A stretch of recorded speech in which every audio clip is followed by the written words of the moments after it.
Soyez les bienvenus dans l'Africa Newsroom, votre émission quotidienne de décryptage de l'actualité africaine. Et en cette semaine spéciale Rêve olympique, notre dossier du jour sera consacré aux sélections camerounaises. Comment se préparent-elles pour les Jeux olympiques de Rio 2016? Éléments de réponse au cours de cette émission. Au sommaire également, au Bénin, la commission des réformes politiques et institutionnelles a remis son rapport ce mardi.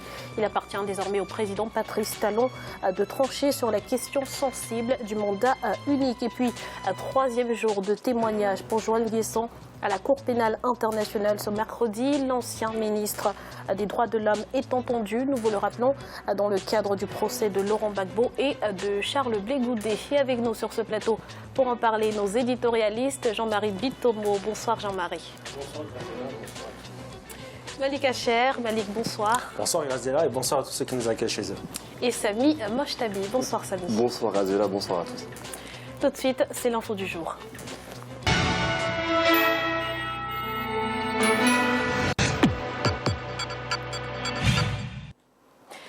Installée le 6 mai 2016, la commission des réformes politiques et institutionnelles, composée de personnalités issues des partis politiques ou de la société civile, a rendu ce mardi son rapport au président béninois Patrice Talon. Un consensus a été trouvé sur presque toutes les réformes, mais pas sur la question du mandat unique. Explication avec Deogracias Podo.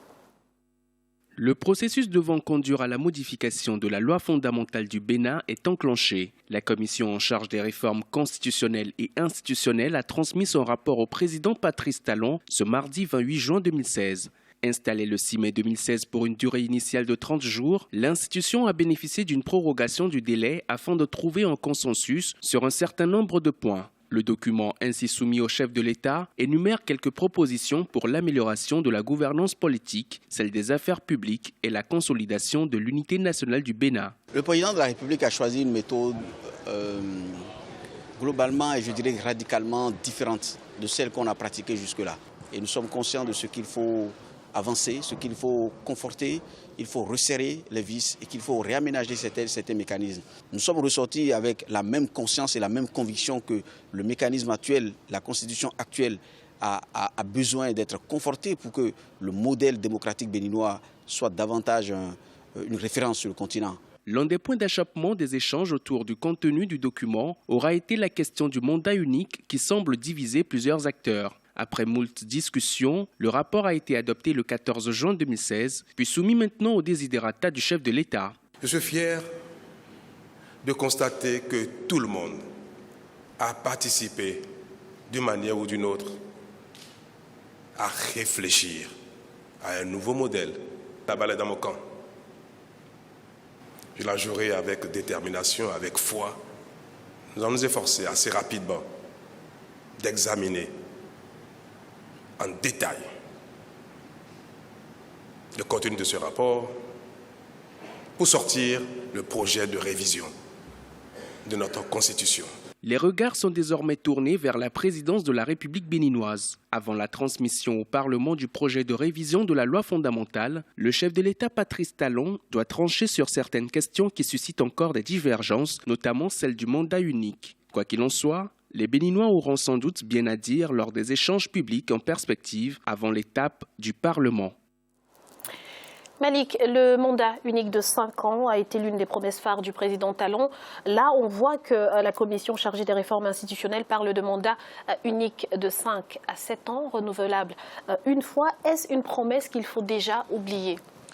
Je ne pense pas, parce que la décision finale reviendra quand même au président Talon, parce qu'il a juste demandé un avis consultatif. Je trouve très bien cette procédure d'ailleurs de parler du mandat présidentiel dès le début justement de ce mandat-là, parce que ça permet d'apaiser les choses.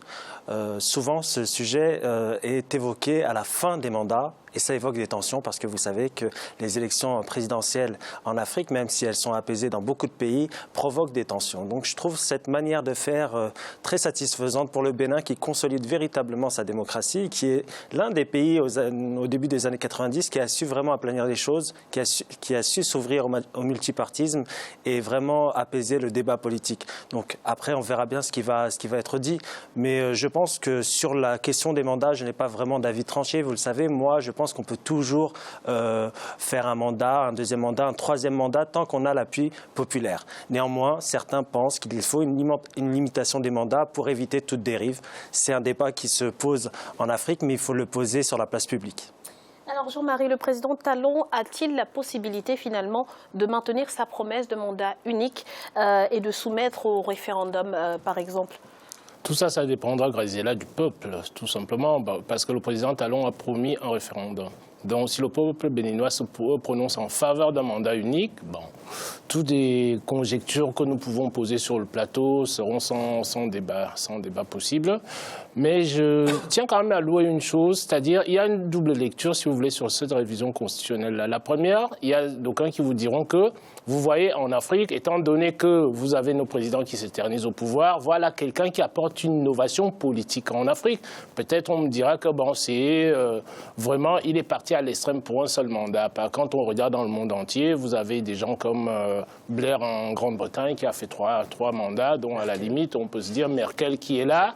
Mais je trouve que pour l'Afrique, c'est une initiative qui est intéressante. Tout simplement pourquoi? Parce qu'elle permet, dans l'état où se trouvent nos démocraties et nos économies qui ont besoin, si vous voulez, des leaders en tant que tels, c'est une innovation politique dans la mesure où elle permet à chacun de venir et de faire tourner les choses. Ça, c'est une lecture pour ceux qui ont besoin d'avoir beaucoup plus de démocratie. Vous avez une seconde lecture qui serait que la critique reposerait sur le fait que quand on a bien travaillé, il faut un second mandat pour essayer, d'approfondir les réformes économiques, politiques, sociétales qui ont été mises en place. Mais n'empêche que moi, de mon point de vue, j'applaudis des deux mains. Comme le disait Malik là tout à l'heure, le Bénin reprend un peu, tous ces derniers temps, nous avons beaucoup parlé du Burkina Faso, de la maturité du peuple burkinabé, et je pense qu'avec cette initiative-là, vous avez le Bénin qui reprend la main en tant que leader, parce que Malik a rappelé l'essentiel là tout à l'heure, parce que quand on parle de la démocratie en Afrique, des conférences nationales qui ont eu lieu, c'est parti du Bénin, donc ça a un peu fait tache d'huile un peu dans pas mal d'États africains. Je pense que c'est une innovation politique, dont à chacun de se mettre dans son camp, se dire que c'est trop court, c'est trop long, mais les deux avis se valent de mon point de vue. Merci Jean-Marie. Dans l'actualité également, le témoignage de Joël Nguesson dans le cadre du procès de Laurent Gbagbo et de Charles Blé Goudé se poursuit à La Haye. Ce mercredi, l'ancien ministre ivoirien des droits de l'homme est revenu sur les massacres qui ont eu lieu lors de la crise post-électorale de 2011. On fait le point tout de suite avec Mariama Dramé. Troisième jour de témoignage de Joël Nguesson, porte-parole du RDR, rassemblement des Républicains devant les juges de la Cour pénale internationale. Pour ce nouveau témoignage, l'ancien ministre des Droits de l'Homme est revenu sur les massacres qui ont eu lieu en Côte d'Ivoire lors de la crise post-électorale. Vous nous avez parlé d'un massacre à Djoué-Poué, vous vous souvenez? J'avais dit de ce massacre que c'est des informations que j'ai pu avoir à la suite des rapports. Tous les massacres dont je peux parler avec certitude, c'est essentiellement celui de Daloa, qui était sous contrôle de M. Gbagbo, et puis celui de Boaké, les gendarmes, parce que là, j'ai eu sous mes yeux la liste exhaustive des personnes qui ont été assassinées. Pour le reste, c'est des informations qui sont contenues dans les rapports. Ne me demandez pas d'aller voir, surtout que pour la plupart, ils n'ont pas donné le détail des personnes qui ont été assassinées. Une déclaration immédiatement récusée par la défense qui juge les propos de l'ancien ministre des Droits de l'Homme douteux. Vous voyez, je suis un tout petit peu dubitatif parce que il y a beaucoup de rapports sur beaucoup de massacres à Djoué-Poué, notamment en 2010-2011. Alors je ne sais pas comment vous posez la question parce que les droits de l'homme, vous en êtes occupés. Et pourtant, vous me dites de ne rien avoir su de tout cela à part celui dont vous nous parlez. Alors, peut-être, est-ce que je peux vous poser la question comme ça? Après votre ministère, vous êtes-vous désintéressé de la question des droits de l'homme? Accusé de crimes de guerre et crimes contre l'humanité, le procès de Laurent Gbagbo et de son ancien ministre de la Jeunesse s'est ouvert depuis le 28 janvier 2016 à la Cour pénale internationale. Un procès qui s'inscrit dans le cadre de la crise post-électorale de 2010 à 2011, une crise qui a coûté la vie à plus de 3000 personnes. Alors Malik, avant de se rendre à La Haye, Joël Nguesson a affirmé qu'il ne serait ni un témoin à charge, ni un témoin à décharge. Ce n'est visiblement pas le cas. Ce n'est pas le cas. Je trouve qu'il y a un virement de situation quand même. Il a été ministre sous Laurent Gbagbo. Alors, qu'est-ce qu'il faut en analyser? Est-ce qu'il essaye de ne pas avoir une peine trop lourde? Il essaye d'avoir, je dirais, une fin qui soit la même que son supérieur hiérarchique, Laurent Gbagbo? Ou est-ce qu'il est justement, il se ravise et puis il constate la situation et il fait un mea culpa? Il était quand même ministre des droits de l'homme. Donc s'il y avait les massacres dont il fait état, il aurait pu le faire bien avant. Il aurait pu être plus explicite lorsqu'il était en fonction. Donc je suis très étonné de cette réaction. Je pense que c'est juste pour, je dirais, sauver sa tête. C'est l'impression que me donne en fait cette déclaration. Jean-Marie, vous êtes d'accord? Il a sa part de responsabilité dans ce qui s'est passé en Côte d'Ivoire lors de la crise post-électorale? Vous savez, en tant que ministre, vous avez la responsabilité. La responsabilité principale, si vous voulez, est liée, comment dirais-je, au chef de l'État. Le chef de l'État. Mais n'empêche que, comme Malik vient de le dire, c'est quand même assez étonnant. C'est que maintenant, ça fait depuis un moment que Gbagbo, si vous voulez, à La Haye. Et on n'a jamais eu de déclaration de M. Afin Nguesson qui parle, si vous voulez, des massacres qui ont lieu. Pardon, Joël Nguesson. Qui est parlé de ces massacres-là qui ont eu lieu pendant, c'est-à-dire son ministère. Bon, aujourd'hui, ça peut être très, très étonnant. N'empêche que, bon, s'il y a des responsabilités, il y a le chef qui est là, qui donne, qui donne, si vous voulez, des ordres, mais vous avez des exécutants derrière. Et généralement, quand vous avez une peine judiciaire qui tombe, bon, on condamne généralement, si vous voulez, la personne, le donneur d'ordre, plus, si vous voulez, les responsables, puisque ces gens-là avaient la possibilité, avaient la capacité de mobilisation du peuple au nom du président de la République. Donc leur responsabilité, de mon point de vue, peut être engagé et doit même être engagé quelque part. Bon, ce revirement-là, c'est un revirement qui est relativement étonnant de mon point de vue. Malik. Oui, je complète ce que dit Jean-Marie, je suis tout à fait d'accord. Lui qui était au poste, il doit savoir qui sont ses commanditaires quand même en responsabilité. S'il sait qu'il y a eu violation auprès de la population de certaines libertés, il a cette responsabilité de dire des noms. Et on verra bien au long de ce procès s'il va quand même, je dirais, donner des renseignements par rapport à cette tragédie. Et il faut savoir aussi qu'il y a, comme il y a le procès de Simone Gbagbo qui est aussi en cours, est-ce que ça va influer les choses? Parce que vous avez d'un côté Simone Gbagbo qui est jugé en Côte d'Ivoire et de l'autre, peut-être qu'il va apporter des éléments suffisants à La Haye pour éclaircir la situation en Côte d'Ivoire. Est-ce que son statut de porte-parole du RDR, le parti du président Alassane Ouattara, lui fait perdre en crédibilité quelque part, Malik? Pour moi, oui. Pour moi, oui.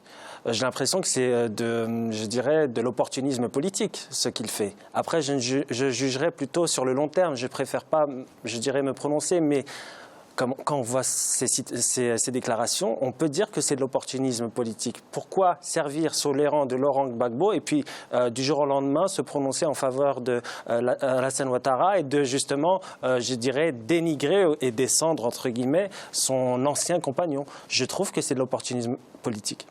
Alors Jean-Marie, quelle importance peut avoir un tel témoignage quand on sait que la plupart des événements font l'objet de rapports, notamment de la part des États-Unis et autres organisations de défense des droits de l'homme? C'est la question qu'il faut se poser. C'est aux juges maintenant de voir, c'est-à-dire quelle importance, quel poids les juges vont donner, si vous voulez, à ces témoignages-là. Vous savez, juridiquement, vous avez des enquêtes qui sont menées dans chaque affaire, et on tient vraiment compte de ce qu'on appelle juridiquement le témoin oculaire, c'est-à-dire la personne qui a vécu les événements en tant que telle. Donc, ces affirmations sont beaucoup plus probantes par rapport aux enquêtes qui peuvent être faites auprès des populations. Il y a des recoupements qui sont faits, mais là, on se retrouve avec un acteur, si vous voulez, de la situation. Donc, à partir de là, ça risque d'être relativement défavorable par rapport au président Gbagbo, qui est jugé à l'heure actuelle. Donc, j'estime que, bon, c'est un peu comme Malik le disait tout à l'heure, je pense que c'est un coup de couteau dans le dos de son ancien, comment dirais-je, mentor quelque part. Mais moi, je continue à dire que la responsabilité, c'est-à-dire vous n'avez pas un seul responsable, vous avez un donneur d'ordre, mais tous les responsables de la filière doivent être interrogés et rendre des comptes à la justice. Merci Jean-Marie pour toutes ces précisions. Nous allons à présent marquer une courte pause. On se retrouve dans quelques instants pour la suite de l'Africa Newsroom. À tout de suite.